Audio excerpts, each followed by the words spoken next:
Kai Sotto, rank number 5 sa may mga pinakamataas na efficiency dito sa Japan B-League sa taong 2023 to 2024 season. At possible nga ba na makapirma ito ng two-way contract sa isang team sa NBA sa susunod na taon? Yan ang ating pag-uusapan sa video nating ito.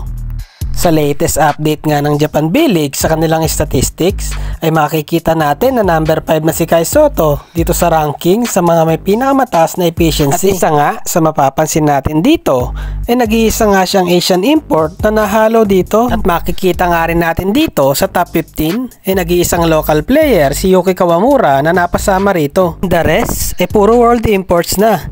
At isa nga lang ang ibig sabihin yan mga idol, na ganoon na nga rin kataas ang level ng laruan ng isang Kai Sotto. At silipin nga natin yung konting highlights ng mga kasama niya na world imports dito sa top 5 na pinakamataas na efficiency sa Japan B-League. Para na din maikumpara natin kung ka-level nga ba talaga ni Kai Sotto ang laruan ng mga ito.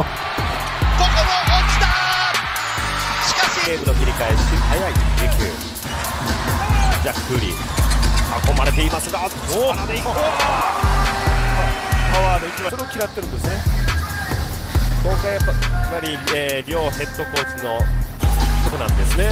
さあ、だから通していく。ここはクーリー。クーリーですね。使っていきます。はい、ドリブルからクーリー。ジャック・クーリー、レモン・ブルックス。ここを通していく。ここでの安定感いいですね。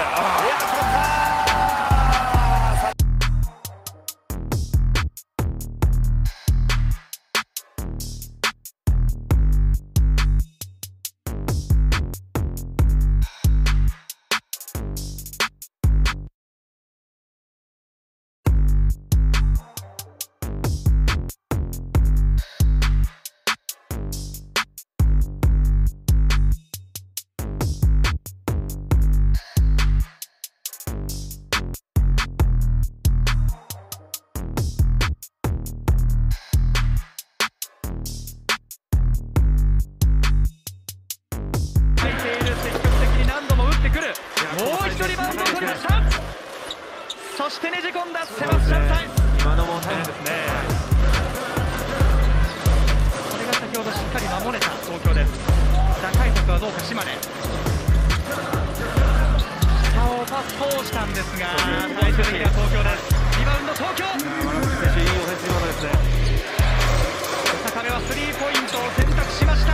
こぼれます。ただサイズがいる。決まりました。素晴らしいショット。印象ではあるものの島根同点でここでカバーしています。これはパスをつないでミドルジャンパーサイズ。欲しい旗です。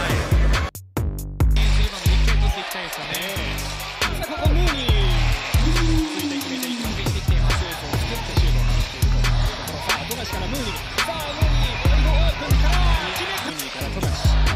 さあここジョン・ムーニー。25得点の活躍。ムーニーこのミドルシュート。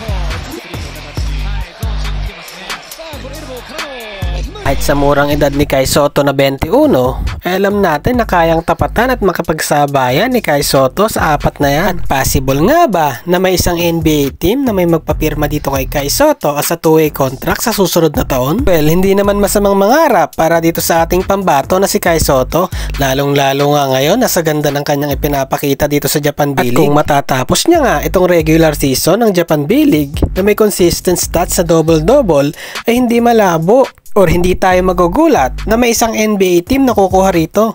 Kagaya na nga lang dito kay Jalen Galloway na hindi naman kataasan ng mga numero, ngunit nagbase nga ang Milwaukee Bucks sa taas ng percentage ito sa field goals. At nakitaan nga ito ng potensyal na 2 to 3 years from now ay magiging magaling itong player.